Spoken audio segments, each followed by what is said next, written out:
كلام قديم لا يمل سماعه تنزه عن قول وفعل ونيات تنزه عن قول وفعل ونيات. أعوذ بالله من الشيطان الرجيم. بسم الله الرحمن الرحيم. السلام عليكم ورحمة الله وبركاته. الحمد لله رب العالمين والصلاة والسلام على أشرف الأنبياء والمرسلين وعلى آله وصحبه أجمعين. أما بعد فيا عباد الله اتقوا الله أوصيكم وإياي بتقوى الله فقد فاز المتقون. Sidang penonton yang dikasihi sekalian, tetamu yang dimuliakan, marilah sama-sama kita mulakan majlis yang kita membaca Ummul Quran dan dihadiahkan kepada junjungan Nabi sallallahu alaihi wasallam, ahli keluarga baginda, isteri-isteri baginda dan sekalian kaum muslimin dan muslimat. Bisirril Fatihah. أعوذ بالله من الشيطان الرجيم. بسم الله الرحمن الرحيم. الحمد لله رب العالمين الرحمن الرحيم مالك يوم الدين إياك نعبد وإياك نستعين اهدنا الصراط المستقيم صراط الذين أنعمت عليهم غير المغضوب عليهم ولا الضالين آمين. بسم الله الرحمن الرحيم. اللهم ارحمنا بالقرآن واجعله لنا إماما ونورا وهدى ورحمة. اللهم ذكرنا منه ما نسينا وعلمنا منه ما جهلنا وارزقنا تلاوته آناء الليل وأطراف النهار واجعله لنا حجة يا رب العالمين والحمد لله رب العالمين آمين. الحمد لله. Syukur pada Allah Subhanahu wa taala kerana Allah bagi lagi peluang untuk kita bersama-sama menelusuri kehidupan kita dengan membawa halaqah Al-Quran untuk masuk ke dalam rumah kita. Mudah-mudahan keluarga saya, keluarga ustaz, keluarga tetamu kita dan juga keluarga tuan-tuan yang menonton dapat barakah sama-sama ketika duduk di dalam halaqah ilmu, iaitu halaqah Al-Quran ini. Khair, alhamdulillah hari ini kita nak sambung dengan membaca surah Alhaakumut Takatsur atau dikenali dengan nama surah At-Takatsur. Dan kita hari itu ada memberikan perkongsian oleh guru kita berkaitan dengan alamatul dhabt ataupun tanda-tanda ataupun kita kata bagaimana bentuk penulisan yang ada dalam Al-Quran. Antara yang kita dah belajar adalah tanda mati. Tanda mati ataupun tanda yang macam tanda mati ada beberapa. Ada yang berbentuk daripada kepala kha, ada yang berbentuk bulat betul, ada yang berbentuk bulat bujur. Kemudian kita bertemu dengan garis tanwin, ada tanwin yang sama ataupun sekata ataupun kita kata selari. Kemudian dengan dhammahnya, dhammah waw, kemudian satu lagi waw yang terbalik. Kemudian kita bertemu pula dengan baris tanwin juga tetapi tidak selari, dilebihkan bahagian bawahnya dan huruf wawnya itu berturut-turut, ada dua waw berturut-turut yang sama keadaan dia. Kemudian kita bertemu pula dengan huruf mim kecil. Kemudian kita bertemu pula mim kecil yang ada di atas nun yang tidak ada sebarang tanda. Kemudian kita bertemu pula dengan tanwin yang ada mim kecil bersama-sama dengan dia. Kemudian kita bertemu dengan alif kecil, waw kecil, ya kecil. Dan ketika itulah kita bertemu pula dengan huruf sin yang berada di atas perkataan, yang berada di atas huruf sad dan huruf sin yang berada di bawah huruf sad. Kalau huruf sin berada di atas perkataan itu dah jadi saktah dan sebagainya. Itu diceritakan oleh guru kita dalam pertemuan yang lalu. Habis. Mungkin guru kita nak buat pengulangan dan sebagainya, maka saya akan serah kepada guru kita. Dan sebelum itu bersama dengan kita pada malam ini, guru kita yang kita hormati dan kita muliakan, Fadilatul Ustaz Taha Hasan. Assalamualaikum. Assalamualaikum. Apa khabar Ustaz? Alhamdulillah sihat. Ustaz, mudah-mudahan kami doa Ustaz bahagia dunia akhirat. Amin ya rabbal alamin.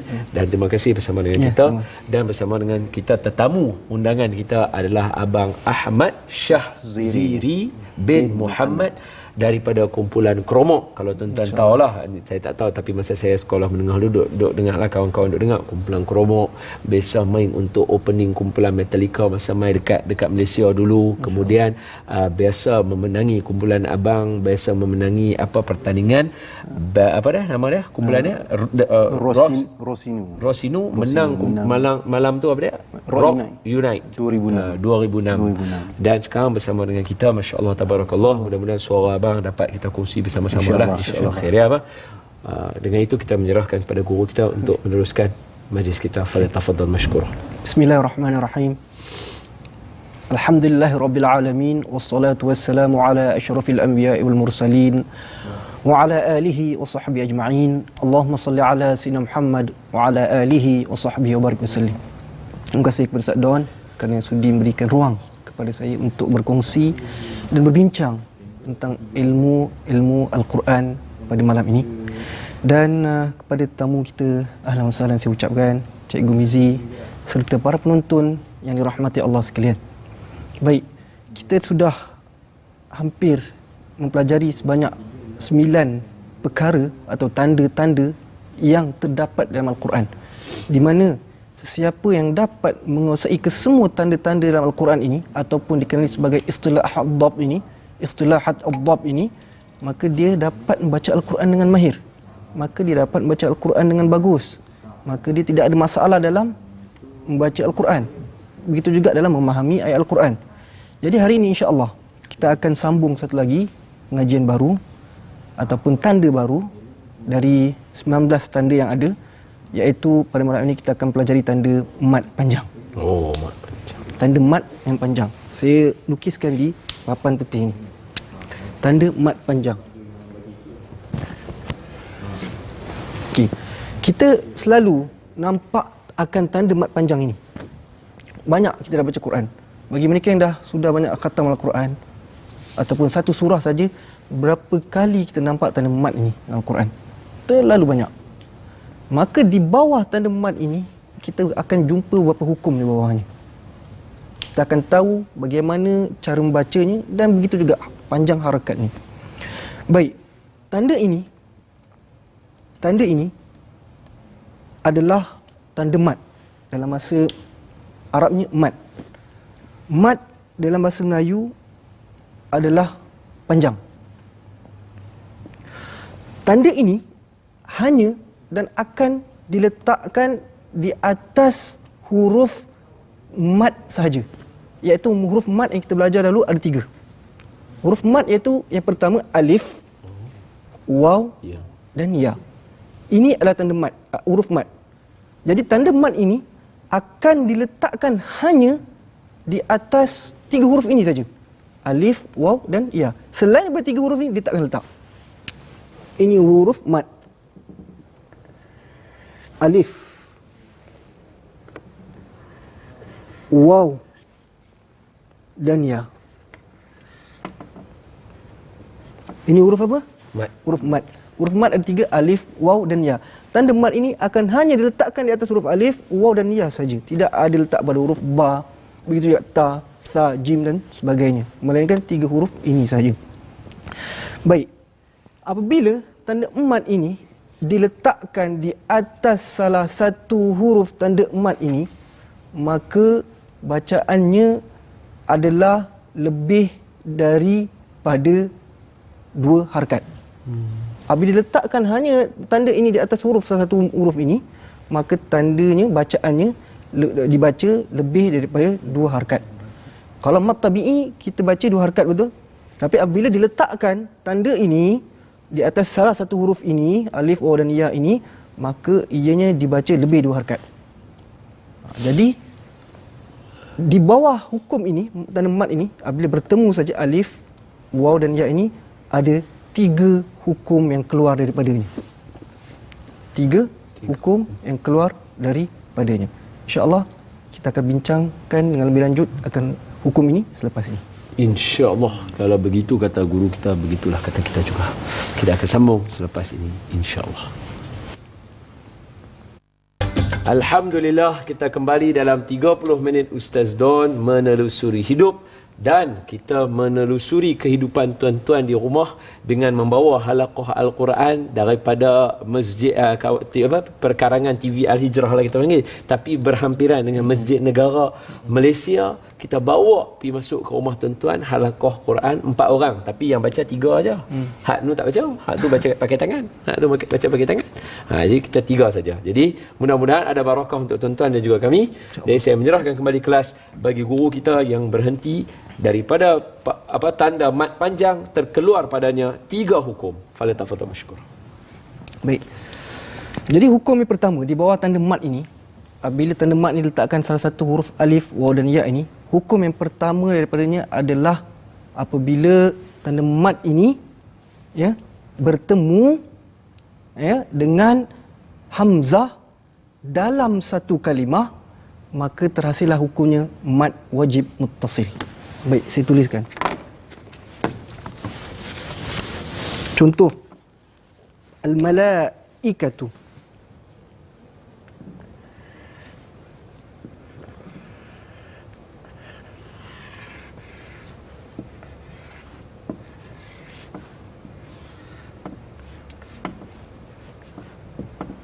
Al-malaikah. Nampak? Bila ada tanda mat ni letak atas huruf apa? Alif. Alif. Tanda mat diletakkan atas huruf alif. Bertemu dengan hamzah dalam satu kalimah, maka hukumnya mat wajib muttasil. Mat wajib muttasil ini harkatnya, bacaannya adalah sama ada 4 atau 5 harkat. Contoh salah satunya, apabila mat ini, tanda mat ini bertemu dengan hamzah dalam satu kalimah, maka hukumnya mat wajib muttasil.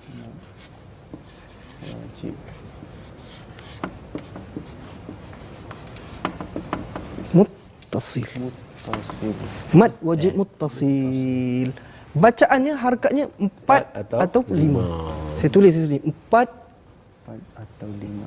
atau 5 harkat. Kita harap di sini 4 atau 5 harkat. Contoh, kita baca 4. Al-malaikah. Cuba sebut 4 harkat. Al-malaikah. Tamam. Cuba 5 pula. Al-malaikah. Al-malaikah. Boleh tak 2 harkat? Tak boleh. Tak boleh. Ini sini bukan mat tabi'i. Mat tabi'i tak ada tanda mat. Sebab kita bincangkan sedang tanda mat. Tanda mat bertemu dengan hamzah dalam satu kalimah, maka ianya dikenali sebagai mat wajib muttasil. 4 atau 5 harkat. Baik, ini contoh hamzah. Boleh contoh waw atau ya? Ada? Nampak? Kena cari. Okey, contoh waw.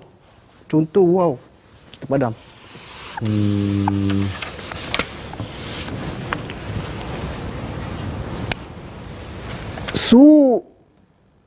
Nampak? Al-azab. Al-azab. Betul? Al-azab. Betul? Al-azab. Betul? Ya.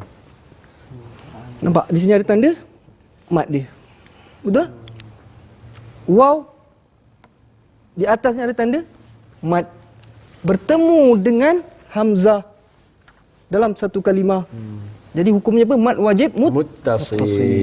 Begitu juga 4 ataupun 5 harkat. Begitu juga contoh ya. Ingat contoh ya apa? Tak ingat. Okey, baik. Contoh ya. Hani'an mari'a. Ayuh. An cukup, ya? Hani'an. Nampak? Begini. Nampak? Ya, di atasnya ada tanda mat. Ya ni di atas tanda mat bertemu dengan hamzah dalam satu kalimah, maka hukumnya mat wajib muttasil. Bacaannya, harkatnya sama ada 4 ataupun 5 harkat. Nampak? Ini hukum yang pertama di bawah tanda mat. Baik, masih lagi dalam hukum yang sama, hukum pertama, dia ada 2. di bawah hukum pertama ni ada dua. Satu mad wajib muttasil, satu lagi mad jaiz muttasil. Mad jaiz munfasil. Munfasil. Mad jaiz munfasil. Mad jaiz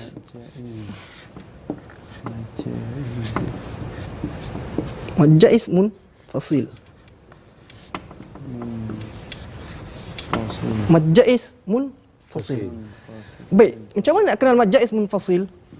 Mad jaiz munfasil apabila kita nak tahu apabila tanda mad ini bertemu dengan hamzah dalam dua kalimah, dia bercerai. Mad kalimah mad satu kalimah dan hamzah satu kalimah. Maka bila bertemu dalam dua kalimah, maka ianya dikenali sebagai mad jaiz munfasil. Contoh bukan. Rabbi ayawma izin bi jahannam. Bima anzalta. Bima unzila. Bima unzil. Contoh. Bima. Contoh saja ya. Wama adraka. Wama adraka, satu lagi. Bima unzil. Unzil. Nampak? Apabila tanda mad di bawahnya alif bertemu dengan hamzah dalam dua kalimah ke satu kalimah? Dua kalimah, maka hukumnya mad jaiz munfasil. Nampak? Bacaannya juga sama ada 4 ataupun 5 harakat. 4 atau 5 harakat. Ini ketika bacaannya wasal, sambung. Apabila dia waqaf, kita waqaf saja pada kalimah bima ini, 2. Dia hanya boleh satu saja bacaannya, 2 harakat saja. Kalau kita baca tadi bima unzila, bima unzil, kalau 4-5 harakat. Kita nak berhenti pada kalimah bima saja. Bima, cukup. Dia tidak baca panjang lagi. Bima, tak ada lagi. Ya? Itu bacaan dia. Ini harakat untuk mad jaiz munfasil. Apabila kita bertemu mad ini, tanda mad ini bertemu dengan hamzah dalam dua kalimah. Itu kita nak kenal mad jaiz dengan mad wajib. Ini bahagian pertama di bawah hukum mad. InsyaAllah kita akan bincang untuk yang seterusnya nanti, insyaAllah. Ya. Masya-Allah, kalau begitu kata guru kita, begitulah kata kita. Semuanya sebelum kita berhenti, tentu kena ingat kita dah belajar 2 hukum, iaitu mad wajib muttasil, bukan muttasil, tak, dia huruf ta muttasil. Dan yang kedua mad jaiz munfasil. Okey, kita berhenti dulu, insya-Allah kita sambung selepas ini. Wallahu taala.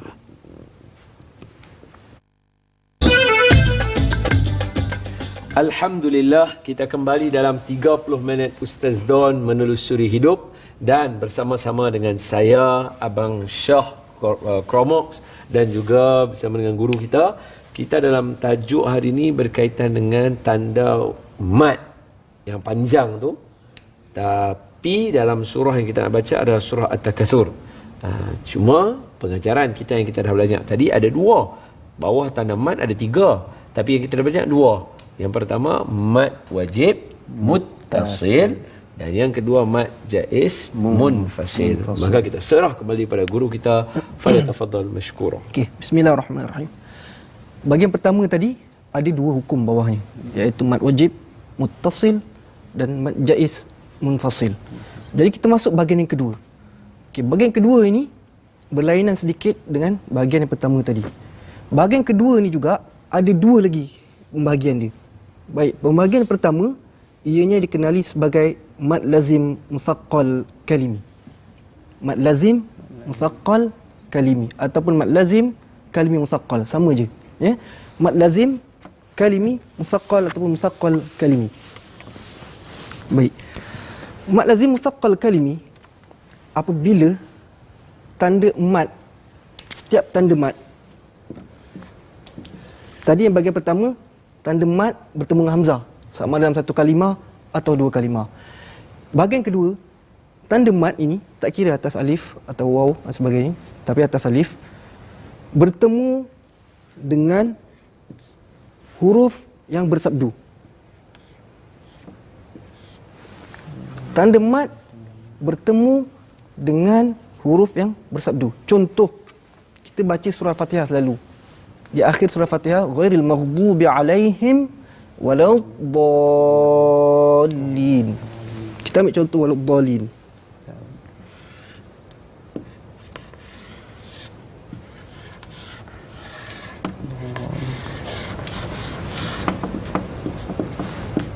Ad-dallin. Di sini kita akan nampak tanda mat, sini ada sabdu, bawah, nampak? Betul? Kalau kita buka Fatihah, kita akan nampak begini. Tanda mat bertemu dengan huruf yang bersabdu. Nampak? Para penonton boleh buka surah Fatihah, cuba lihat. Betul tak surah Wad-dallin ini, surah Fatihah ini, tanda mat bertemu dengan huruf lam ini, di mana lam ini di atasnya ada sabdu. Maka ulama qura bersepakat bahawa apabila tanda mat ini bertemu dengan sabdu dalam satu kalimah, maka wajib mesti baca 6 harakat. 6 harakat. Tidak boleh kurang daripada 6 harakat dan tidak boleh lebih dari 6 harakat. Mesti baca 6 harakat. Sebab tu namanya mat lazim. Mat panjang, lazim tu mesti musaqqal tu maknanya sabdu kalimi dalam satu kalimah. Lazim itu maksudnya mesti baca 6 harakat. Kita contoh baca dia. Ad-dallin. Cuba. Ad-dallin. Kalimah lain pula. Al-haqqah. Al-haqqah.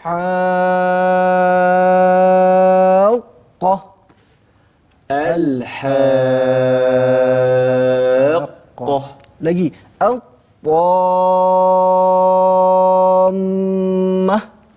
Al-tammah. Banyak dalam Al-Quran contoh yang sedemikian rupa. Tanda mat bertemu dengan sabdu. Nampak? Ya? Tanda mat bertemu dengan sabdu. Bacaannya mesti baca 6 harakat. Baik. Yang kedua, di bawah hukum ini, iaitu tanda mat bertemu dengan sabdu ini, banyak contoh ya.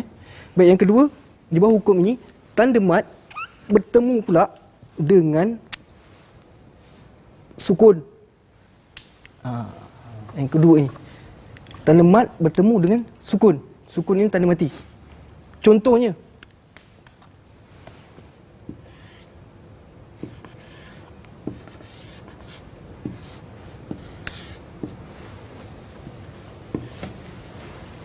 ataupun al-ana. Baik. Tanda mat bertemu dengan sukun, tanda mati. Bacaan juga 6 harakat. Hukumnya adalah mat lazim mukhaffaf kalimi. Mukhaffaf lawan kepada musaqqal tadi. Sabdu lawan dia mati. Ya? Mat lazim mukhaffaf kalimi. Mat maksudnya panjang, lazim maksudnya mesti. Yang ini mesti di sini adalah mesti 6 harakat bacaannya. Harakat mesti 6 harakat panjangnya. Mukhaffaf adalah tanda sukun lawan kepada musaqqal tadi, iaitu sabdu. Al-kalimi maknanya kalimah. Maka bila tanda mat ini bertemu dengan sukun, tanda mati ini dalam satu kalimah, nampak tanda mat atas bawahnya alif bertemu dengan huruf dia lam yang baris mati, maka wajib juga baca 6 harakat. Al-ana. Cuba. Al-ana. Lagi sekali. Al-ana.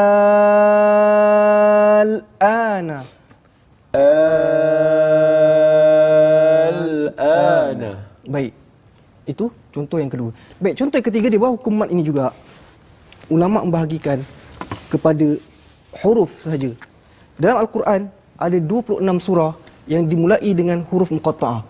Huruf muqatta'ah seperti alif lam mim, ha mim, ain sin qaf, taha, yasin dan sebagainya. Ini adalah huruful muqatta'ah, huruf-huruf yang dipotong. Jadi dalam Al-Quran ada 26 surah yang dimulakan dengan huruf muqatta'ah. Jadi huruf muqatta'ah ini ada 14 huruf. Ada 14 huruf. Baik. Jadi huruf muqatta'ah ini juga ada diletakkan padanya tanda mat. Contohnya kita letak alif lam mim. Nampak? Di awal surah Al-Baqarah. Awal surah Baqarah, maka kita akan nampak lam itu tandanya ada apa? Mim pun ada, atas tandanya ada tanda mat. Jadi di sini kita hendaklah membacakan surah lam ini, kalimah ini, lam ini, mim ini dengan kadar 6 harakat. Contohnya alif lam mim. Cuba. Alif lam mim. Nampak 6 harakat. Contoh yang lain? Hamim. Ha mim. Cuba. Hamim. Namanya mad lazim harfi. Mad lazim harfi. Mad lazim harfi. Yang ini mad lazim panjang 6 harfi ialah huruf. Maka mim tadi tu yang kita baca, lam tadi kita baca mesti 6 harakat dan ianya terletak pada awal surah saja. Yang ada 26 surah, hanya 14 huruf saja huruf muqatta'ah ini. Baik, sekadar itu dahulu Ustaz Don, insya-Allah. InsyaAllah, Alhamdulillah. Maka kita akan sambung perbincangan kita pada pertemuan yang akan datang, insyaAllah. Dan kali ini kita tak ada mengaji, tak apa, kita pegang dulu. Esok kita mengaji, kita dah tahulah hukumnya. Jadi InsyaAllah kita akan bertemulah dalam pertemuan akan datang. Okey. Hadza wabillahi taufiq. Kita tangguh dengan tasbih kafarah dan suratul As. Subhanakallahumma wa bihamdika nashhadu an la ilaha illa anta nastaghfiruka wa natubu ilaik. Bismillahirrahmanirrahim. Wal 'asr innal insana lafi khusr illa alladhina amanu wa 'amilus solihat wa tawasaw bil haqq wa tawasaw bis sabr. Assalamualaikum warahmatullahi wabarakatuh.